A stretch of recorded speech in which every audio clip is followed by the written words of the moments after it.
أعوذ بالله من الشيطان الرجيم. بسم الله الرحمن الرحيم. يا أيها الذين آمنوا لا تكونوا كالذين آذوا موسى فبرأه الله مما قالوا وكان عند الله وجيها. يا أيها الذين آمنوا اتقوا الله وقولوا قولا سديدا يصلح لكم أعمالكم ويغفر لكم ذنوبكم ومن يطع الله ورسوله فقد فاز فوزا عظيما. إنا عرضنا الأمانة على السماوات والأرض والجبال فأبين أن يحملنها وأشفقن منها وحملها الإنسان إنه كان ظلوما جهولا.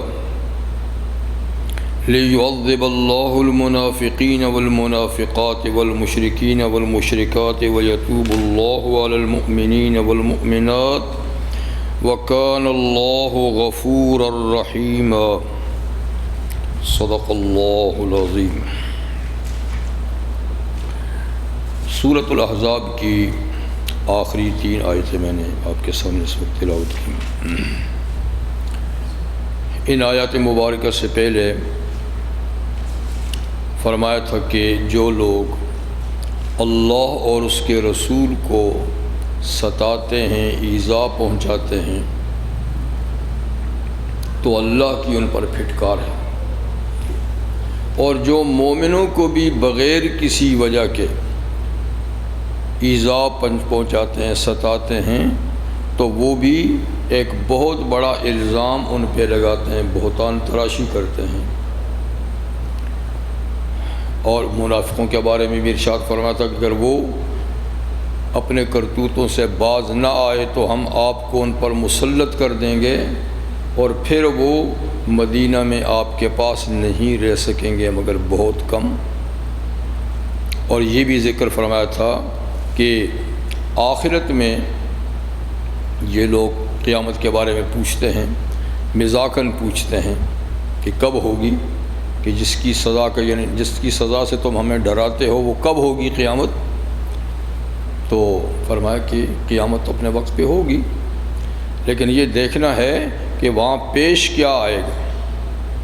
تو آج جن گمراہ رہنماؤں کے پیچھے پڑ کر رائے ہدایت سے یہ بھٹک چکے ہیں، کل قیامت کے دن ان پہ لعن طعن کریں گے اور اللہ سے درخواست کریں گے کہ یا اللہ ان گمراہ لیڈروں کو ہم نے ان کے پیچھا کیا، ان کے پیچھے چلے، انہوں نے ہمیں راہ راست سے بھٹکا دیا، تو اب ان کو ڈبل سزا دیجئے، خود گمراہ تھے اس کی بھی اور ہمیں گمراہ کیا اس کی بھی. تو خیر اس کا جواب تو اللہ تعالیٰ نے دوسرے کا دیا ہے کہ سب کو ڈبل ملے گا. تمہیں کیا عقل و شعور نہیں دیا تھا کہ تم ایسے لوگوں کے پیچھے پڑتے تھے؟ اب جو آیات تلاوت کی گئی ہیں اس میں اللہ تعالیٰ اہل ایمان کو خطاب کر کے فرماتے ہیں کہ دیکھو اے ایمان والو، لا تکونوا کالذین آذوا موسیٰ، تم ان لوگوں کی طرح مت بن جاؤ جنہوں نے اپنے نبی موسیٰ علیہ السلام کو ستایا، ان کو تکلیف پہنچائی. تو تم حضرت موسیٰ علیہ السلام کی امت کی طرح امت نہ بننا، حضور علیہ السلام کو ستانا نہیں جیسے کہ بنی اسرائیل نے موسیٰ علیہ السلام کو ستایا. فبرأہ اللہ مما قالوا، موسیٰ علیہ السلام کے بارے میں جو انہوں نے باتیں کہیں اللہ نے ان کو اس سے پاک صاف ظاہر کر دیا، بری و ذمہ قرار دے دیا. وَكَانَ عِندَ اللَّهِ وَجِيهًا، اور حضرت موسیٰ اللہ کے نزدیک ایک بڑی باوجاہت شخصیت تھے، بڑی باوجاہت شخصیت تھے، یعنی وہ بڑے جلیل القدر پیغمبر تھے. تو یہاں اہل ایمان کو امت موسیٰ علیہ السلام کی طرح نہ ہونے کی تلقین کی ہے. اور بھی تو کئی انبیاء کرام کو ان کی امتوں نے ستایا جی، لیکن موسیٰ علیہ السلام کی سیرت اور نبی کریم علیہ السلام کی سیرت بہت زیادہ آپس میں ملتی جلتی ہے. یعنی بہت سارے معاملات میں موسیٰ علیہ السلام اور پھر انبیاء بنی اسرائیل میں حضرت موسیٰ علیہ السلام بڑی شان و شوکت والے اللہ کے نبی تھے۔ ان کی ایک خاص خصوصیت یہ تھی کہ اللہ تعالیٰ ان سے براہ راست کلام فرماتے تھے جی، اور اللہ تعالیٰ نے ان کو بنی اسرائیل پر اقتدار بھی بخشا تھا۔ ان کی دعا سے ان کا بھائی موسیٰ ہارون علیہ السلام اللہ نے ان کو نبی بنایا، تو ان کی ایک خاص شان تھی انبیاء کرام میں، اور حضور کی سیرت کے ساتھ ان کی سیرت بہت زیادہ مطابقت رکھتی ہے۔ حضرت عبداللہ ابن مسعود رضی اللہ عنہ فرماتے ہیں کہ نبی کریم علیہ السلام کے ساتھ معاملہ موسیٰ علیہ السلام کی طرح رہا ہے، اسی لیے تو اللہ تعالیٰ نے منع کیا ہے کہ ان کی طرح مت بنو، کیونکہ ایمانداروں نے تو نہیں، لیکن جو اس امت میں منافق طبقہ تھا انہوں نے خوب حضور علیہ السلام کو ستایا، یعنی مخالفین کافروں نے تو ستایا، لیکن منافقوں نے بھی خوب ستایا۔ عبداللہ ابن مسعود فرماتے ہیں رضی اللہ تعالیٰ عنہ کہ جنگ حنین کے خاتمے پہ جب حضور علیہ السلام نے مال غنیمت تقسیم کی تو ایک شخص اٹھ کھڑا ہوا، اس نے کہا اے دل یا محمد صلی اللہ علیہ وسلم انصاف کیجئے۔ تو حضور علیہ السلام کو بڑا غصہ ہے اس کی بات پہ، چہرہ آپ کا چہرہ بہت سرخ ہو گیا۔ اس نے فرمایا کہ علم اکن عادل فمن یعدل، یہ بتا کہ میں انصاف نہیں کروں گا تو کرے گا کون؟ یعنی میں نہیں کروں گا تو کون کرے گا؟ تو میری تقسیم پہ یعنی تو اعتراض کرتا کہ انصاف کر۔ پھر آپ نے ارشاد فرمایا کہ دیکھو آسمان والے تو مجھے امانت دار سمجھتے ہیں اور تم زمین والے تم مجھے خائن سمجھتے ہو کہ میں اللہ کے مال میں کوئی خیانت کا ارتکاب کرتا ہوں۔ کسی صحابی نے فرمایا کہ حضور ارشاد فرمائیے اس کا گلا اتار دوں، یعنی آپ پر اعتراض کرتا ہے، یہ کہاں کا مسلمان ہے؟ حضور نے فرمایا کہ رہنے دو، اس کی نسل سے ایسے لوگ پیدا ہوں گے، اس کی نسل سے ایسے لوگ پیدا ہوں گے کہ اسلام اور ایمان ان کے گلے سے نیچے نہیں اترے گا، یعنی گلے سے اوپر زبانی ہی ان کا اسلام ہوگا، گلے سے نیچے اسلام ان کا نہیں اترے گا۔ مطلب کہ اس سے اللہ تعالیٰ نے ایک قوم پیدا کرنی ہے، اس لیے اس کے مارنے کی اجازت نہیں ہے۔ چنانچہ بعد میں خارجی جو پیدا ہوئے نا، خارجی، تو اسلام میں سب سے پہلا فرقہ تو رافضی پیدا ہوئے، اور دوسرے نمبر پہ پھر خارجی، تو وہ خارجی اسی کی نسل سے پیدا ہوئے۔ شیعہ تو اصل میں اب نہیں ہے، رافضی ہی رہ گئے ہیں۔ شیعہ اور رافضی میں فرق ہے، یہ کہتے تو اپنے آپ کو وہ ہیں لیکن وہ ہیں نہیں،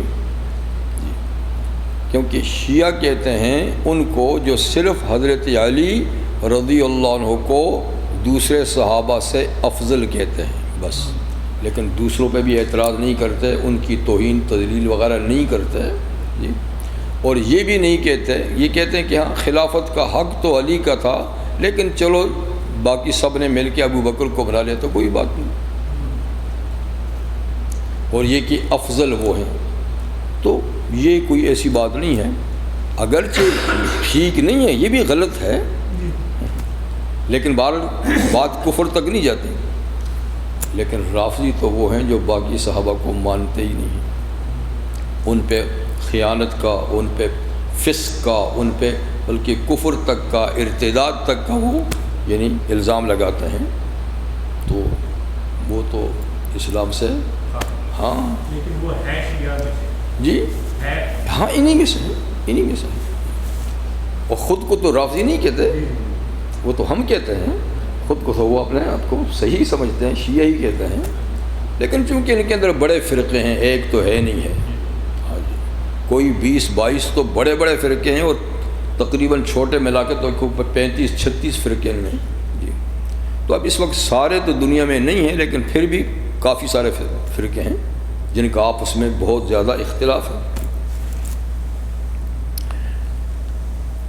تو مقصد یہ کہ اسلام کو سب سے پہلے توڑنے والے یہ لوگ، متحدہ اسلام میں دراڑ سب سے پہلے انہوں نے ڈالی، پھر دوسرے نمبر پہ خارجی پیدا ہوئے، تیسرے نمبر پہ معتزلہ پیدا ہوا، پھر آگے مرجیہ پیدا ہوا، پھر آگے چلتے چلتے وہ جو حضور نے فرمایا تھا کہ میری امت 73 فرقوں میں بٹے گی، وہ 73 فرقے کئی زمانہ ہوا کہ ہو چکے، اب اس کی کہیں کہیں شاخیں واخیں تو ہوں گی، لیکن اصل وہ فرقے پورے ہو چکے ہیں، کیونکہ خود خارجیوں میں 20 فرقے ہیں، معتزلہ میں بھی 20 فرقے ہیں، شیعوں میں 22 فرقے ہیں بڑے، تو اب بتائیے 60-62 تو یہی ہو گئے ہیں، 5 فرقے مرجیہ کے ہیں، تو یہ سارے ایک زمانے میں پورے ہو چکے ہیں۔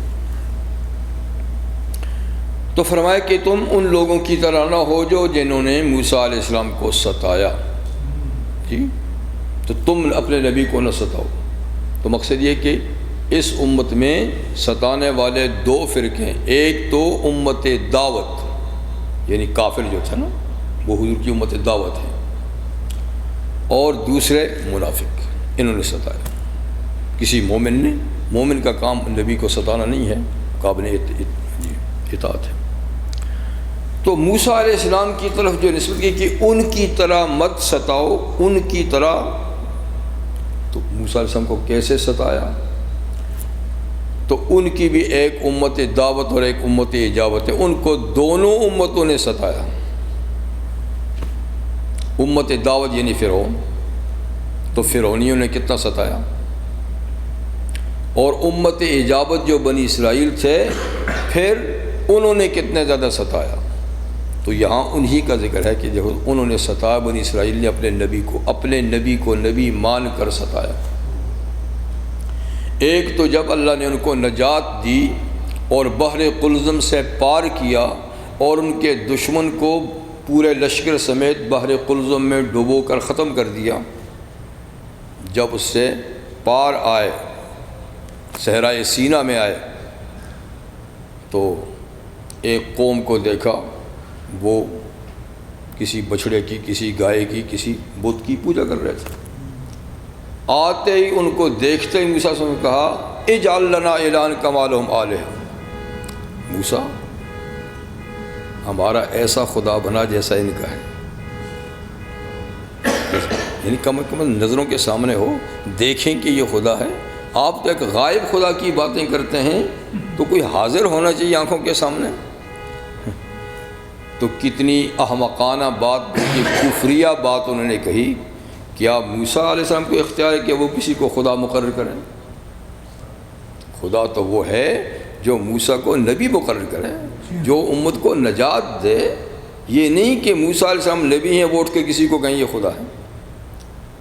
تو خیر اس پہ موسیٰ علیہ السلام غصے ہوئے کہ تم کیسی احمقانہ باتیں کرتے ہو، تم تو بڑے جاہل لوگ ہو، ابھی تو خدا نے فرعون کی غلامی سے تمہیں نجات دی، دریا سے پار کیا، ابھی ہی تم خدا کو بھول گئے ہو کہ ایسا خدا بنا۔ پھر اس کے بعد دیکھیے انہوں نے کہا کہ ہمیں کوئی آئین، کوئی کتاب دیں جس کے مطابق زندگی گزاریں۔ تو ان کی استدعا پر اللہ تعالیٰ نے تورات موسیٰ علیہ السلام کو دی۔ جب تورات لے کر آئے، ان کو پڑھ کے سنائی، کہا یہ تو ہم نہیں مان سکتے، اس میں تو بڑے سخت احکامات ہیں۔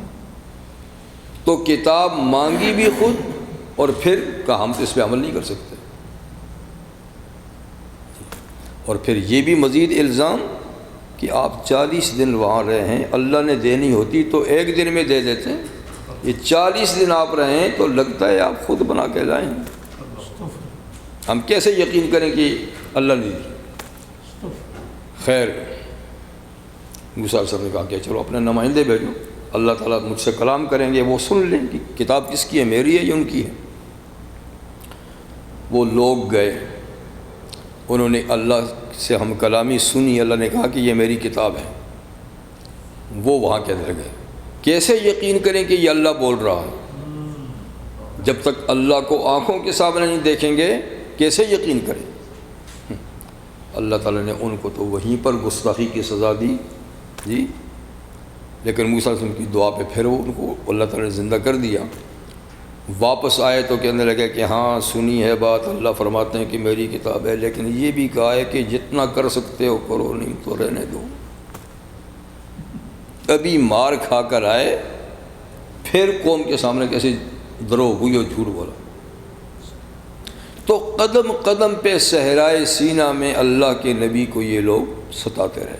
اچھا، جب صحرائے سینا میں پہنچے تو حکم یہ تھا کہ اس صحرا میں نہیں رہنا، اپنے آبائی وطن فلسطین جانا ہے، لیکن وہاں پہلے سے ایک کافر قوم موجود ہے، اس کے ساتھ جہاد کرنا ہے، اور اللہ کا وعدہ ہے کہ تم صرف قدم بڑھاؤ، میں تمہاری مدد کروں گا، تمہارا ملک آزاد ہو جائے گا۔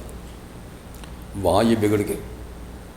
اذهب انت وربک فقاتلا ان ہاؤنا قاعدون، وہاں تو بڑی زبردست جنگجو قوم ہے، ہمارے بس میں نہیں کہ ہم ان سے لڑیں۔ انہوں نے نمائندے 12 بھیجے، 12 کہ جاؤ تم تحقیق حال کر کے آؤ، یہ ڈر رہے ہیں خواہ مخواہ، اللہ تمہارا مددگار ہے، ان کو ذرا تسلی دو کہ بھائی تم جاؤ تو صحیح۔ وہ 12 گئے تو ان میں سے 10 مکر گئے۔ انہوں نے آ کر او بنی اس کو ڈرایا کہ بھائی وہ لمبے تڑنگے چوڑے چکلے اور بہادر لوگ ہیں، تمہارے بس میں نہیں ہے ان سے لڑنا۔ صرف 2 مرد مومن تھے جنہوں نے کہا کہ بھائی تم جاؤ تو صحیح نا، اللہ کی مدد تمہارے ساتھ ہے، تمہاری قیادت خدا کے 2 نبی کر رہے ہیں، جی تو اللہ کا وعدہ ہے، تم جاؤ فتح ہو جائے گی۔ لیکن انہوں نے کہا کہ اذهب انت وربک، موسیٰ شوق ہے نا، آپ اور آپ کا رب جا کے لڑو، انا ہاؤنا قاعدون، ہم تو یہیں بیٹھے ہیں۔ تو موسیٰ علیہ السلام کو سخت کوفت ہوئی ان کے جواب پر، اور انہوں نے فرمایا کہ یا اللہ میں تو اپنا پھر اپنے بھائی پر اختیار رکھتا ہوں، اس قوم پہ میرا بس نہیں چلتا، تو ان فاسق لوگوں پہ اور میرے درمیان فرق ہی کر دیجئے، بہت سنی ہیں ان کی باتیں، بہت سنی ہیں ان کی باتیں۔ تو ایک تو یہ ستاتے رہے، جہاد سے انکار کیا، تورات سے انکار کیا، جی اور جانور کو دیکھ کے کہا کہ ہمارے لیے ایسا ہو، اور پھر یہ کہ موسیٰ علیہ السلام کو اس دور پہ جانے کے بعد ایک بچڑا بنا ہی لیا تھا سامری نے، اس کی پوجا پاٹ پہ بھی لگے رہے۔ اس کے علاوہ حضرت موسیٰ علیہ السلام بہت باحیات ہے، ہر نبی بہت باحیا ہوتا ہے، جی اتنے باحیات تھے کہ کبھی کسی کے سامنے آپ نے برہنہ نہیں ہوا، لیکن بنی اسرائیل میں ان میں عام نہانے کا یہ طریقہ تھا جو یہاں پر ہے، سب ایک تالاب میں ننگے نہا رہے ہیں، جی موسیٰ علیہ السلام بہت دور جا کر چھپ کر کسی جگہ میں غسل کیا کرتے تھے۔ اس پر انہوں نے کہا کہ ان کے جسم میں ضرور کوئی عیب ہے، جبھی تو یہ ہمارے ساتھ نہاتے نہیں، غسل نہیں کرتے ہیں، کچھ جسم میں خرابی ضرور ہے، اسی لیے چھپ چھپ کے نہاتے ہیں۔ تو اللہ تعالیٰ نے ایک دفعہ موسیٰ علیہ السلام پتھروں کے بیچ میں چھپ کر نہا رہے تھے، کپڑے اتار کے پتھر پہ رکھے نہا رہے تھے، اللہ نے پتھر کو حکم دیا کہ یہ کپڑے لے کر چل۔ وہ فارغ ہوئے، کپڑے لینے لگے تو پتھر بھاگ گیا، کپڑے رکھے ہوئے۔ آپ کے پاس عصا تو تھا اور جلالی مزاج بھی تھا، دوڑ پڑے اس کے پیچھے، کہتے ہیں سو بھی حجر، پتھر میرے کپڑے تو دے کے جا، کپڑے تو دے کے جا۔ وہ کہاں دے، اللہ کا حکم ہے۔ جاتے جاتے بنی اسرائیل کا ایک مجمع لگا ہوا تھا، جا کے وہاں رک گیا۔ موسیٰ علیہ السلام بھی پہنچ گئے اسی حال میں بنی اسرائیل دیکھو، ہو ماشاءاللہ ان کا جسم تو بالکل صحیح سالم اور حسین و جمیل ہے، اور خواہ مخواہ یعنی ہم ان کے بارے میں کہتے تھے کہ جسم میں کوئی بیماری ہے، کوئی داغ دھبے ہیں، یہ تو ماشاءاللہ۔ تو یہ واقعہ بھی ہوا موسیٰ علیہ السلام کو ایذا دینے کا کہ ان پہ جسمانی بیماری کا الزام لگا ہے۔ اس سے بڑھ کر جب بنی اسرائیل پہ زکوٰۃ فرض ہوئی اللہ کی طرف سے، تو زکوٰۃ بھی ماشاءاللہ آپ کو پتہ ہے 25%، تو مالدار طبقہ تلملا گیا، اور پھر سب سے بڑا جو مالدار تھا قارون، بے شمار دولت، اس نے کہا 25% زکوٰۃ، یہ کیسے ہو سکتا ہے؟ اس نے پلاننگ کی موسیٰ علیہ السلام کو بدنام کرنے کی۔ پہلے تو یہ کہنے لگا کہ یہ خود ہم سے مال سمیٹنا چاہتا ہے زکوٰۃ کے نام سے، لیکن ایسے بات تو نہیں بنی۔ پھر بالآخر موسیٰ علیہ السلام کو سیر عام بدنام کرنے کے لیے اس نے ایک سازش تیار کی۔ ایک بازاری عورت کو اس بات پہ تیار کیا کہ تجھے اتنا مال دوں گا، جب موسیٰ جلسہ عام میں تقریر کر رہے ہوں اور گناہوں کی سزا بیان کر رہے ہوں تو تو جلسے میں کھڑے کر کہنا کہ آپ نے میرے ساتھ ایسا کیا ہے، آپ کی کیا سزا ہے۔ پھر جلسے عام میں تیار ہوگی، لالچ تھی، تیار ہوگی۔ جب موسیٰ علیہ السلام ایسے ہی مجمع میں بیان کر رہے تھے اور زنا کی سزا بیان کر رہے تھے تو وہ کھڑی ہوگی۔ اس نے کہا کہ موسیٰ اگر آپ یہ کام کریں، کہا میں، کہا میرے ساتھ جو۔ موسیٰ علیہ السلام تو جلال میں فرمایا کہ ہوش سنبھال کے بول، تجھے میں قسم دیتا ہوں اس اللہ کی جس نے بنی اسرائیل کو دریا میں رستے بنا کر پار کیا، اس اللہ کی قسم دیتا ہوں جس نے تورات نازل کی، تو سچ بولتی ہے یا جھوٹ بولتی ہے؟ قسم جب دی تو ڈر گئی کہیں ابھی خاتمین ہو جائے، تو اس نے کہا نہیں ایسی بات نہیں ہے۔ پر کہا پھر کیا بات ہے؟ کہا قارون نے لالچ دے کر کہا تھا کہ یہ بات کہوں۔ موسیٰ علیہ السلام کو پھر جلال آیا، اترے ممبر سے اور اللہ تعالیٰ کے سامنے ہاتھ اٹھا کہ یا اللہ اب کب تک میں اس کی سہتا رہوں گا؟ یعنی بات یہاں تک اس نے پہنچا دی ہے، اور تو میں نے بہت اس کی باتیں صحیح ہیں، اب تو بات یہاں تک ہوگی تو کب تک اس کو مہلت ملے گی؟ اسی وقت اللہ تعالیٰ کی طرف سے حکم آ گیا جبریل امین کو، فرشتوں کو، کہ اس کا سارا سرمایہ اور مکان اور جائیدادیں سب کی پوٹلی باندھ کے اس کے سر پہ رکھو، اور زمین کو حکم دیا کہ پورے سرمایہ سمیت اس کو نگل لے۔ فَخَسَفْنَا بِهِ وَبِدَارِهِ الْأَرْضِ، اللہ فرماتے ہیں ہم نے دھنسا دیا قارون کو اور اس کے تمام مال و متاع کو زمین میں دھنسا دیا۔ اور حضور صلی اللہ علیہ وسلم فرمایا کہ یہ اب قیامت تک دھنستا رہے گا، ابھی اسٹاپ نہیں ہوا، قیامت تک دھنستا رہے گا، اور جب قیامت قائم ہوگی تب اس کے پاؤں لگیں گے، اس وقت تک یہ سرمایہ سمیت دھنستا رہے گا۔ تو یہ چند ایک واقعات بتائے کہ حضرت موسیٰ علیہ السلام کو قوم کی طرف سے یہ ساری باتیں ہوئی، اور یہ شخص تھا بھی موسیٰ علیہ السلام کی قوم اور برادری کا، قارون جی۔ تو مسلمانوں کو باخبر کیا کہ تم اس قوم کی طرح نہ ہونا، اپنے نبی کو ستانا نہیں جی۔ پھر فرماتے ہیں یا ایھا الذین آمنوا اتقوا اللہ، اے ایمان والو، اے مسلمانوں، اللہ سے ڈرتے رہو۔ اللہ سے ڈرتے رہو گے تو ان خرافات سے بچتے رہو گے، اللہ سے نہیں ڈرو گے تو پھر نہ معلوم تم کیا کچھ کر سکتے ہو۔ اللہ سے ڈرتے رہو۔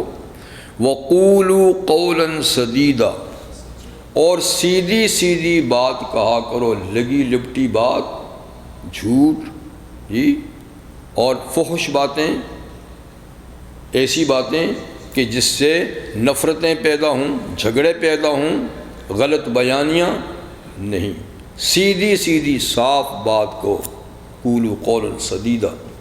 بعض اہل علم نے کہا کہ سدیدہ سے مراد ہے کلمہ طیبہ، لا الہ الا اللہ، یعنی کلمے کا ورد کرو، کلمہ پڑھتے رہو، ایمان سلامت رہے گا۔ اور ویسے بھی کوئی بات کرنی ہو تو سیدھی بات کرو، غلط باتیں نہیں کرو، ان سے خرابیاں پیدا ہوتی ہیں۔ جب تم سیدھی بات کرو گے اور اللہ سے ڈرو گے تو کیا ہوگا؟ یصلح لکم اعمالکم، اللہ تمہارے اعمال درست کر لے گا، یعنی تمہارے اعمال میں کوئی نادانستہ کمی بیشی ہوگی تو اللہ اس کو ٹھیک کر دے گا تمہاری صرف صحیح بات کہنے سے جی، تو تمہارے اعمال درست کر لے گا۔ مزید وَيَغْفِرْ لَكُمْ ذُنُوبَكُمْ، چھوٹے موٹے تمہارے گناہ بھی اللہ خود معاف کر دے گا۔ تو ناقابل قبول عمل ہوگا تو قبول کر لے گا، اور چھوٹے موٹے گناہ ہوں گے تو اللہ وہ بھی معاف کر دے گا اگر تم بات سیدھی کرو گے تو۔ وَمَن يُطِعِ اللَّهَ وَرَسُولَهُ، اور جس شخص نے اللہ اور اس کے رسول کی اطاعت کی، اللہ اور رسول کی بات مانتا رہا، فقد فاز فوزا عظیما، تو وہ بہت بڑی کامیابی کے ساتھ کامیاب ہو گیا، اتنی بڑی کامیابی کہ اب اس کے بعد کبھی بھی ناکامی کا منہ نہیں دیکھے گا۔ اور فوز عظیم کیا ہے؟ آخرت میں نجات پا لینا۔ جو شخص آخرت میں نجات پا گیا اللہ کے عذاب سے، وقت فاز فوز عظیمہ، وہ بہت بڑی کامیابی کے ساتھ کامیاب ہو گیا۔ جیسے دوسری آیت میں اللہ فرماتے ہیں کہ من زحزح عن النار وادخل الجنۃ فقد فاز، جو آگ سے بچا لیا گیا، جنت میں پہنچا دیا گیا، فقد فاز، وہ کامیاب ہو گیا بس۔ اس کے بعد اللہ تعالیٰ کامیابی جس چیز پر منحصر ہے اس کا ذکر فرماتے ہیں کہ بڑی کامیابی ملے گی کس سے؟ فرمایا وہ اس چیز سے ملے گی جو چیز اللہ تعالیٰ نے تمہارے سامنے پیش کی اور تم نے قبول کی تھی۔ جو چیز اللہ نے تم پر پیش کی تھی، تم نے قبول کی تھی، اسی چیز سے تمہیں کامیابی ملے گی۔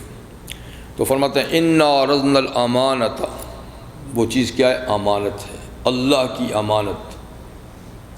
فرماتے ہیں اے انسانوں، جو امانت تم نے قبول کی ہے، اپنی کندھے پہ ڈالی ہے، قبول کی ہے، تم سے پہلے یہ امانت میں نے تم سے جسامت میں بڑی مخلوق کے سامنے پیش کی تھی۔ وہ بڑی مخلوق کیا ہے؟ آسمان، یعنی ہماری نظروں میں جو مخلوق ہے اس میں سب سے بڑی مخلوق کیا ہے؟ آسمان۔ پھر اس کے بعد ہے زمین، اگرچہ اس سے بھی بڑی چیزیں، اس آسمان سے اوپر والا اور بڑا ہے، اس سے اوپر والا اور بڑا ہے، اس سے ساتواں سب سے بڑا ہے، پھر اس کے اوپر جنتیں، 7-8 جنتیں، وہ ان سے بڑی ہیں، اور ان سے اوپر پھر عرش الہی ہے جو سب سے بڑی مخلوق ہے، وہ رب العرش العظیم، اللہ عرش عظیم کا رب ہے۔ تو سب سے بڑی مخلوق عرش عظیم ہے، اور پھر وہاں اللہ کی ایک کرسی ہے، وسع کرسی السماوات والارض، وہ کرسی اتنی بڑی ہے کہ سارے زمین اور آسمان اس کے اندر آ جاتے ہیں، اس کے اندر آ جاتے ہیں۔ یعنی یوں سمجھو کہ جیسے کہ ایک بہت بڑے میدان میں چند سکے پھینک دو، کرسی کے سامنے 7 آسمان اور زمینیں، جیسا کہ چند سکے پھینک دو اس میں، اتنی بڑی کرسی ہے، اتنی بڑا عرش، لیکن ہماری نظروں کے سامنے تو آسمان ہے نا۔ اس لیے فرمایا کہ وہ امانت جو تم نے اٹھا رکھی ہے تم سے پہلے آسمانوں کے سامنے پیش کی تھی، والارض، اور زمین پر بھی پیش کی تھی، والجبال، اور زمین کے اوپر جو کھڑے بڑے بڑے پہاڑ ہیں، ہمالیہ وغیرہ، ان پر بھی پیش کی تھی کہ یہ میری امانت اٹھاؤ۔ اگر تم نے امانت اٹھانے کے بعد امانت داری کی تو تمہیں میں جنت سے نوازوں گا، لیکن اگر اس میں خیانت کی تو پھر دوسری جگہ بھی ہے۔ لیکن یہ پیش کرنا اس مخلوق کے اوپر اختیاری تھا، جبری نہیں تھا، اختیار تھا، تمہاری مرضی ہے، قبول کرو، امانت داری کا ثبوت دو، ثواب دوں گا، نہ کیا تو عذاب دوں گا، لیکن اگر قبول نہیں کرو تو کچھ نہیں کہتا۔ تو ان سب نے کہا جی بس ثواب کی خیر ہے لیکن عذاب سے ڈرتے ہیں، اس لیے ہم یہ امانت اٹھا نہیں سکتے، ہو نہ ہو ہم سے خیانت ہو جائے تو ہم جہنم میں جائیں، تو جہنم میں جانا گوارا نہیں ہے، جنت ملے نہ ملے لیکن جہنم میں جانا گوارا نہیں ہے، اس لیے ہم معذرت کرتے ہیں آپ کی امانت سے۔ جب انسان کے سامنے پیش کی تو جی کر کے لے لی، لائیے، حملہ انسان نے اٹھا لیا اس کو۔ پھر اللہ فرماتے ہیں انہ کان ظلوما جہولا، بڑا ہی ظالم اور بڑا ہی نادان ہے، بڑا ہی ظالم اتنی بڑی امانت اٹھا لی بے سوچے سمجھے، اور بڑا ہی نادان ہے انجام کو سوچا ہی نہیں کہ خیانت کی تو جاؤں گا کہاں۔ تو اس میں انسان کی تعریف ہے، ظلم اور جہول کے لفظ میں اندرون تعریف ہے کہ ایسا عاشق مزاج ہے، اتنی خدا سے محبت ہے کہ انجام سوچے بغیر ہی جو پیش کیا قبول کر لیا۔ تو اس میں ہے انسان کی تعریف ہے، ٹھیک ہے نا۔ اب یہ کہ امانت کیا ہے جو اللہ تعالیٰ نے پیش کی، تو ظاہر بات ہے کہ اس سے مراد ہے اللہ کے قانون اور شریعت، یعنی جو شریعت اور قانون اللہ نے انسانوں کو دیا ہے، یہی شریعت اور قانون پہلے آسمانوں کے سامنے پیش کی تھی کہ یہ میرا قانون ہے، یہ میری شریعت ہوگی۔ تو اللہ نے زمین آسمان کو شعور اور سمجھ دے کر یہ چیزیں پیش کی تھیں نا، باقاعدہ ان سے بات ہوئی نا کہ تمہیں میں یہ چیز لیکن ان میں چونکہ اس کی اگرچہ جسم تو بہت بڑے بڑے ہیں لیکن امانت کی قابلیت نہیں تھی، نہ زمین میں، نہ آسمانوں میں، نہ پہاڑوں میں، اسی لیے انہوں نے معذرت کر لی کہ ہم اس امانت کو اٹھانے کے قابل نہیں۔ جسم تو بڑے بڑے ہیں لیکن ہر بڑے جسم میں قابلیت تو نہیں ہوتی نا۔ انسان کا جسم تو چھوٹا سا ہے لیکن اللہ نے امانت اٹھانے کی قابلیت اس میں رکھی ہے۔ یہ اور بات ہے کہ کوئی خیانت کرتا ہے تو کرے، لیکن امانت داری کی اس میں قابلیت رکھی ہے، اسی لیے انسان پر پیش کیا تو اس نے امانت کو قبول کر لیا۔ تو سب سے پہلے اس امانت کا جو بیج ہے جو دل میں ڈالا گیا تو وہ روز ازل میں، یعنی جب ارواح انسانی پیدا کی، آدم علیہ السلام کو وجود دیا، باقی وجود ابھی دنیا میں نہیں آئے تھے، روحیں تھیں، تو بالترتیب ساری روحوں کو اللہ تعالیٰ نے میدان نعمان میں، وادی نعمان میں جو عرفات کے ساتھ ہے اس میں نکالا، اور کیونکہ روح کا اپنا جسم تو ہوتا نہیں ہے، اس لیے روح کی پہچان کے لیے ان کو چھوٹے چھوٹے جسم دیے، چیونٹیوں والے، چیونٹیوں جتنا جسم دے کر ہر آدمی کی روح اس کے اندر ڈالی۔ تو اب جسم تو چھوٹا سا دیا ہے روح کو، لیکن عقل شعور پورا دیا جتنا کہ ابھی بعد میں ملا اتنا ہی۔ اور پھر اللہ تعالیٰ نے سب سے ایک سوال کیا، الستُ بربکم، یہ سب سے پہلے امانت پیش کی گئی نا، الستُ بربکم، تمہارا رب نہیں ہے؟ تو سب نے کہا بلا، کیوں نہیں اے اللہ، آپ ہی ہمارا رب ہیں۔ یہ ہے امانت۔ تو امانت پیش کی، سب نے قبول کر لی، بلا آپ ہمارے رب ہیں۔ کیا مطلب ہوا؟ یہ لفظ تو ہے کہ آپ ہمارے رب ہیں، لیکن اس میں سب کچھ قبول کر لیا کہ میں جب دنیا میں بالترتیب جاؤں گا، میں اپنی مرضی نہیں چلاؤں گا، آپ کی مرضی پہ چلوں گا، کیونکہ رب کا معنی یہ ہے، رب کا معنی یہ ہے کہ میں اپنی مرضی پہ نہیں چلوں گا، آپ کی مرضی پہ چلوں گا۔ تو یہ اقرار، یہ ہے امانت کا قبول کرنا۔ اور اللہ کی مرضی کیا ہے؟ وہ اللہ تعالیٰ نے جو شریعت بھیجی ہے، حلال حرام، جائز ناجائز، فرائض واجبات، جی تو یہ ساری چیزیں امانت ہے۔ تو ایک یہ کہہ کر کہ آپ ہمارے رب ہیں، سب کچھ کو قبول کر لیا کہ فرائض ادا کروں گا، حرام سے بچوں گا، جی آپ کی مرضی پیش نظر رہے گی، میں اپنی مرضی نہیں چلاؤں گا۔ تو یہ اقرار ہوا، امانت اٹھا لی، لیکن دنیا میں آئے تو بھول گئے، دنیا میں آئے تو اکثر لوگ بھول گئے۔ یاد دلانے پہ بھی کئی لوگ ہیں جو یاد نہیں کرتے۔ اللہ نے یاد تو دلا دی، قرآن بھیجا، نبی بھیجے کہ یہ اقرار کر کے آئے ہو، امانت تم نے اٹھائی، امانت داری کرو۔ تو اِنَّا عَرَضْنَا الْأَمَانَةَ، اچھا امانت کا لفظ بہت مختصر سا ہے، لیکن میں نے کہا یہ جامع اتنا ہے کہ اس میں پوری شریعت، پورا دین سمٹ کر آ گیا ہے۔ اس لیے کہ امانت کس کو کہتے ہیں؟ ہماری زبان میں کسی کی چیز، جس چیز سے کسی کا حق متعلق ہو وہ آپ کے پاس ہے تو وہ امانت ہے۔ یعنی کوئی چیز جو آپ کے پاس ہے مگر اس کے ساتھ کسی کا حق ہے، کسی دوسرے کا حق اس کے ساتھ متعلق ہے، وہ ہے آپ کے پاس تو وہ آپ کی نہیں ہے، اس کی ہے۔ یہ امانت کا معنی ہے۔ اب آپ دیکھیے کہ کوئی ایسی چیز ہے جو میری ہے، اس کے ساتھ کسی کا حق نہیں۔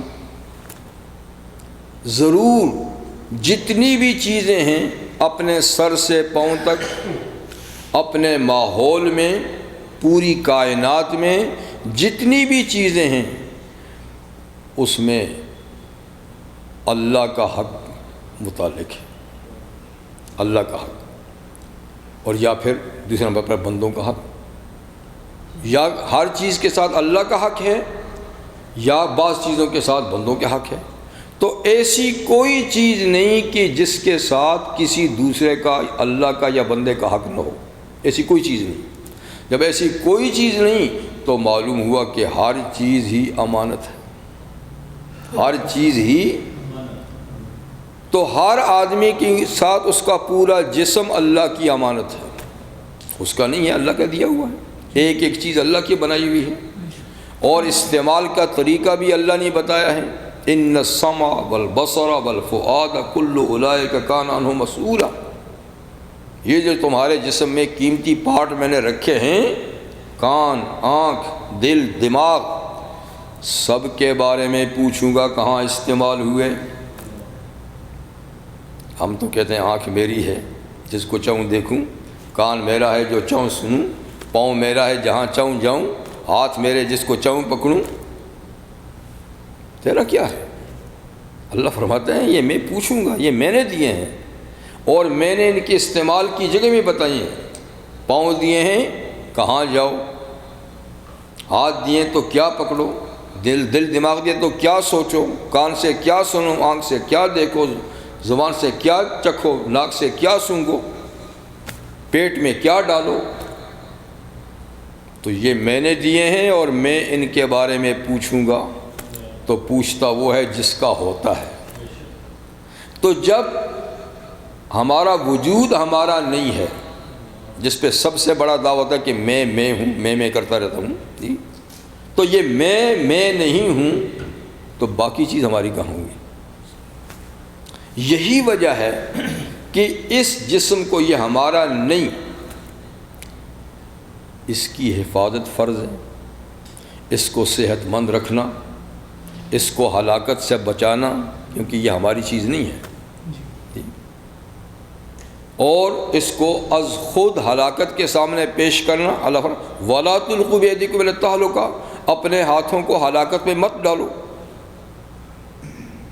خطرات میں اپنے آپ کو مت ڈالو۔ خودکشی حرام کیوں ہے؟ ہم تو کہتے ہیں میرا جسم ہے، میں نے شوٹ کر دیا، کیا ہوا؟ میرا نہیں ہے، اللہ کا ہے۔ خودکشی اسی لیے حرام ہے کہ اس کو سنبھالنے کا اللہ نے کہا تھا، ضائع کرنے کا تو نہیں کہا تھا۔ کیوں ضائع کیا ہے؟ حدیث میں ایک واقعہ آتا ہے، ایک صاحب ہجرت کر کے مدینہ منورہ آئے تو کچھ آب و ہوا راس نہیں آئی، ان کو کچھ خارش کی بیماری شروع ہو گئی ہاتھوں میں۔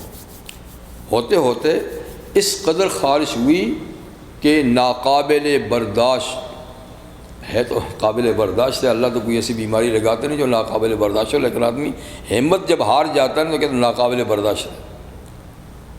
تو بہر بہت تنگ آیا تو اس نے انگلیاں کاٹ دی، انگلیاں کاٹ دی تو کچھ دنوں کے بعد اس کا انتقال ہی ہو گیا۔ انتقال ہو گیا تو جو صاحب اس کے ساتھ آئے تھے دوسرے ہجرت کر کے، انہوں نے کہیں اس کو خواب میں دیکھا، پوچھا کیا گزری؟ اس نے کہا ماشاءاللہ مسلمان ہوں اور کفر کے ملک سے ہجرت کر کے مدینہ آیا ہوں، حضور کی صحبت میسر ہے، صحابی بھی ہوں، تو اللہ تعالیٰ نے مجھے بخش دیا ہے،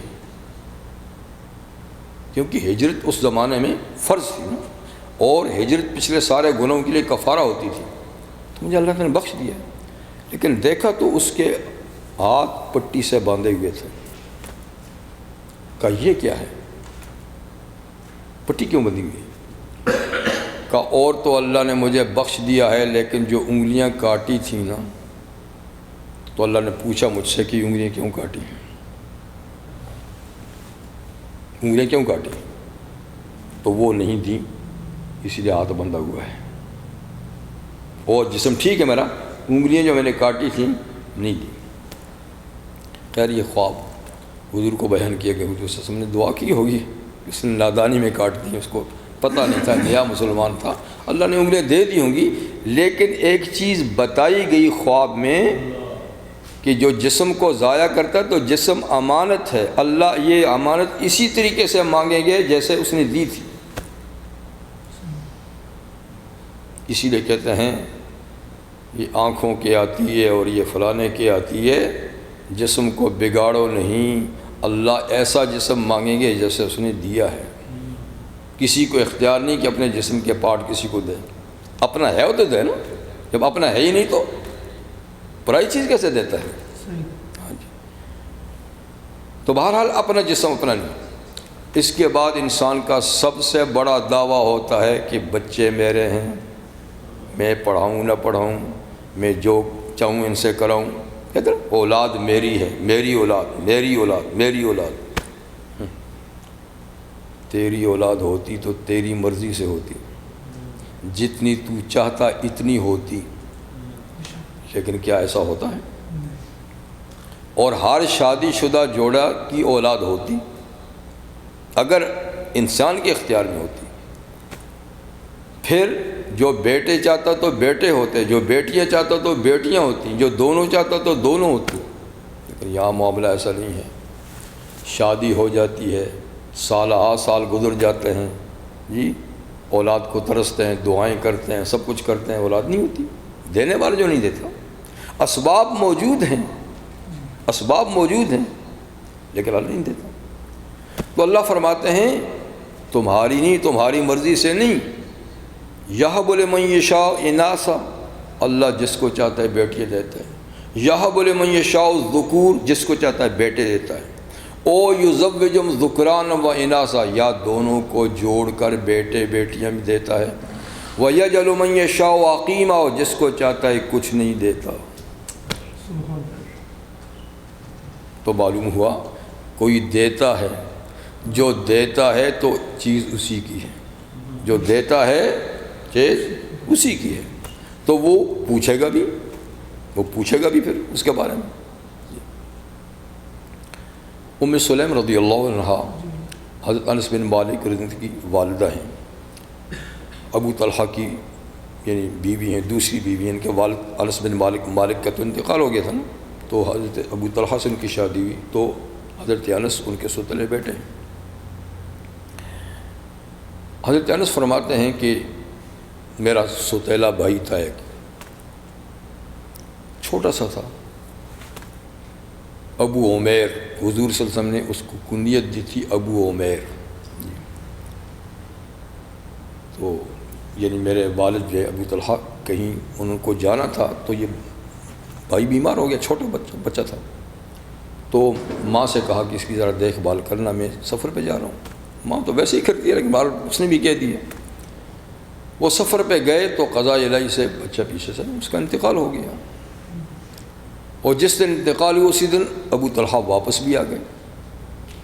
واپس آئے تو ماں نے ان کو احساس نہیں ہونے دیا بچے کی وفات کا، یعنی خود کو بنا سنوار کے بالکل چہرے پہ کوئی تاثرات نہیں کہ کوئی ہمارے گھر میں فوتگی ہو گئی ہے، بچے کو نہلا دھلا کر کپڑا پہن ڈال دیا اندر، یہ نہیں کہ یعنی وہ سفر سے آیا آتے ہی میں اس کو بتا دوں تو اس پہ کیا گزرے گی، تو اطمینان سے بتا دوں گی۔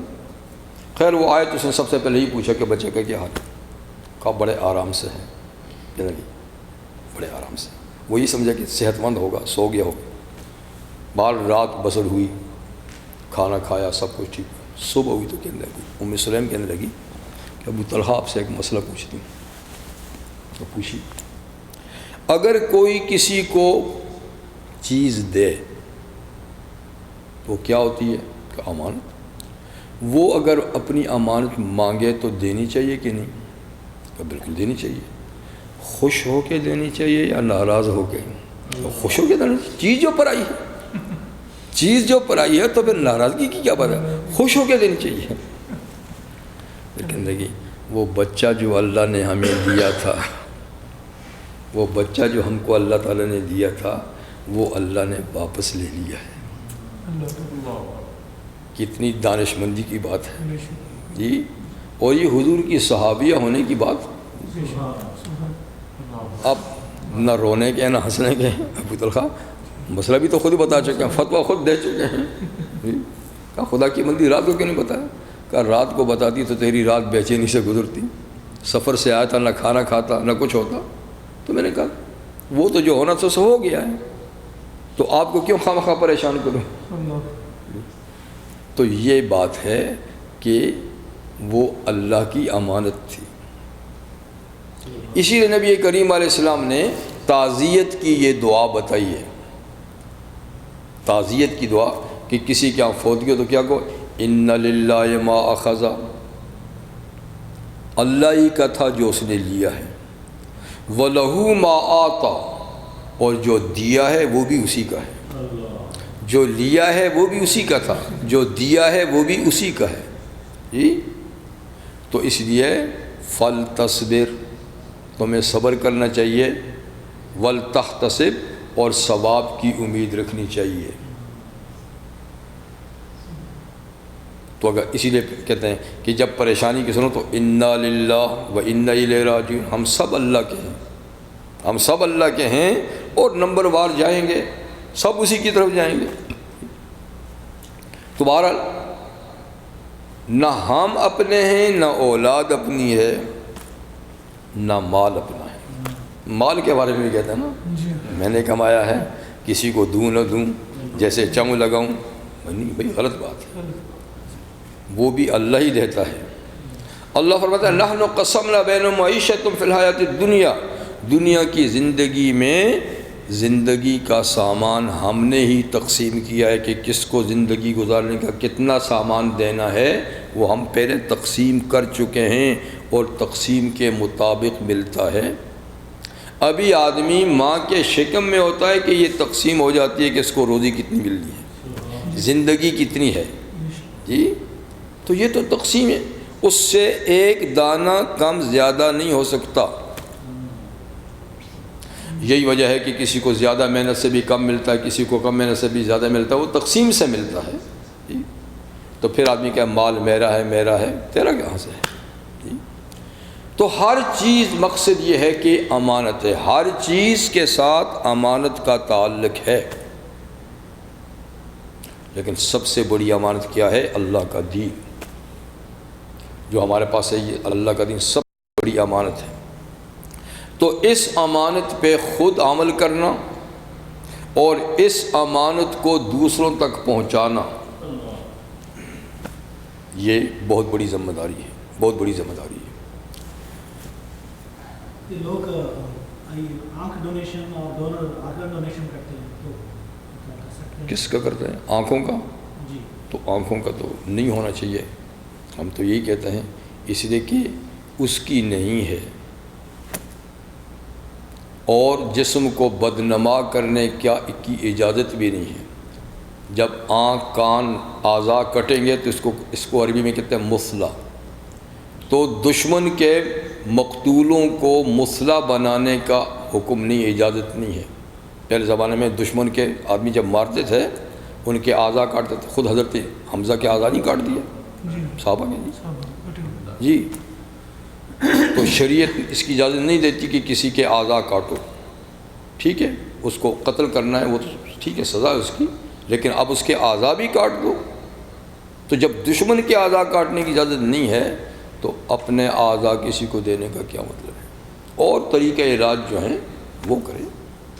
اور یہ آنکھوں کا ڈونیشن کرنا اور یہ اچھی بات ہے. ہاں جو جسم کے اندر کے اعضاء ہیں جن کے نکالنے سے انسان کا وجود بدنما نہیں لگتا، اس میں اہل علم گنجائش دیتے ہیں، جیسے کہ دل نکال لیا، گردے نکال لیے جی، تو اس سے آدمی بدنما نہیں ہوتا، لیکن آنکھ نکال لی، کان کاٹ لیا، یہ چیزیں اس سے تو بدنما ہو جائے گا۔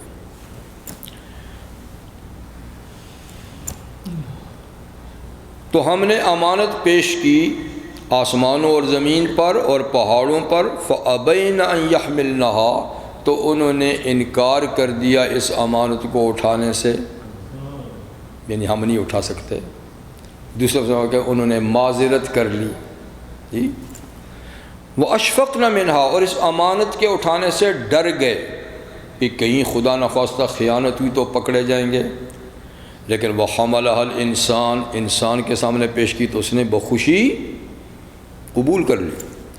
إِنَّهُ كَانَ ظَلُومًا جَهُولًا، بے شک انسان بہت بڑا ظالم اور بہت بڑا نادان ہے، اپنے کمزور وجود کو نہیں دیکھا، اتنی بڑی امانت اٹھا لی جی، اور انجام کو نہیں دیکھا، خیانت کے انجام کو، اتنی بڑی امانت اٹھا لی تو بڑا نادان ہے۔ لیکن چونکہ اللہ کا عاشق زار ہے، اس لیے اس نے بے سوچے سمجھے لائیے بھائی لائیے کہتے ہیں نا، تو اس میں اس کی تعریف بھی ہے۔ لِيُعَذِّبَ اللَّهُ الْمُنَافِقِينَ، اب اس کا انجام کیا ہوگا ظلوم و جہول کا جس نے امانت میں خیانت کی؟ تو اب دو طبقے ہیں، ایک منافق طبقہ، ایک مشرک طبقہ، اور ایک جو امانت دار طبقہ ہے، مومن طبقہ، تینوں کا انجام بتاتے ہیں تاکہ امانت میں خیانت کی پالش میں اللہ منافق مردوں اور منافق عورتوں کو عذاب دے، اور مشرک مردوں اور مشرکہ عورتوں کو بھی عذاب دے گا، اس لیے کہ انہوں نے امانت میں خیانت کی، امانت قبول ہی نہیں کی جی۔ وَيَتُوبُ اللَّهُ عَلَى الْمُؤْمِنِينَ وَالْمُؤْمِنَاتِ، لیکن جنہوں نے امانت کو قبول کیا پھر ان سے کمی کوتاہی بھی ہو گئی تو اللہ اپنی رحمت سے ان کی توبہ قبول کر لے گا، توبہ قبول کر لے گا۔ وَكَانَ اللَّهُ غَفُورًا رَحِيمًا، اور اللہ تعالیٰ تو بہت بخشنے والا اور بہت مہربان ہے، جو توبہ کر لے تو اللہ اس کے ساری خطائیں معاف کر دیتا ہے جی۔ تو بہرحال آل ایمان کو بشارت سنا دی کہ وہ حتی الامکان امانت داری کا کام کریں، پھر بھی کمی کوتاہی انسان ہے تو اللہ غفور الرحیم ہے، توبہ کرتے رہیں، لیکن جو منافق اور مشرک ہیں ان کی بخشش نہیں ہوگی، ان کو ضرور سزا ملے گی، وہ سب سے بڑے خائن ہیں۔ تو نبی کریم صلی اللہ علیہ وسلم حضرت انس فرماتے ہیں رضی اللہ عنہ کہ کم ہی کوئی لیکچر آپ نے دیا ہوگا کہ جس میں یہ نہیں کہا، اکثر اپنے لیکچروں میں یہ کہتے تھے لا ایمان لمن لا امانت له، جس میں امانت داری نہیں اس کا ایمان ہی کیا، جس میں امانت داری نہیں اس کا ایمان ہی کیا، ولا دین لمن لا عہد له، اور جو وعدے کا پابند نہیں اس کا دین ہی کیا۔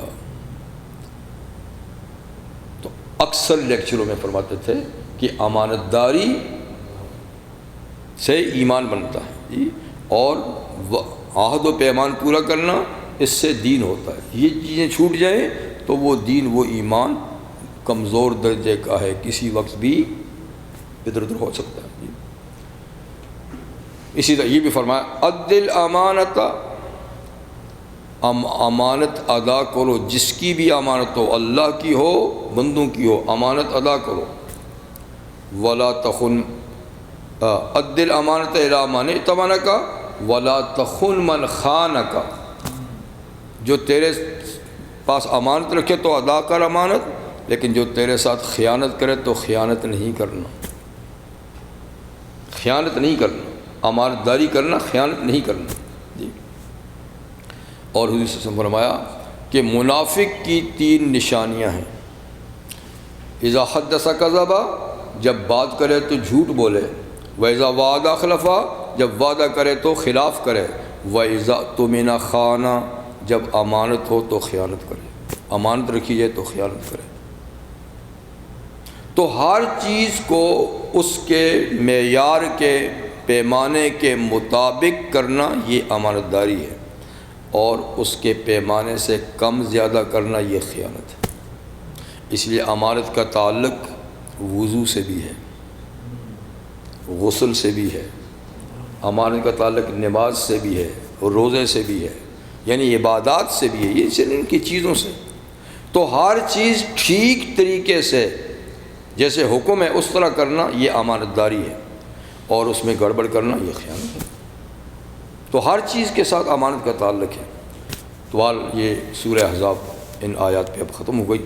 اللہ تعالی ہمیں بھی پوری طریقے سے امانت داری کی توفیق عطا فرمائے، خیانت سے بچنے کی توفیق عطا فرمائے، اور اس صورت اور پورا قرآن حکیم کے جو احکامات ہیں اس پہ اللہ تعالی ہمیں عمل کرنے کی بھی توفیق عطا فرمائے۔ وآخر دعوانا ان الحمد للہ رب العالمین۔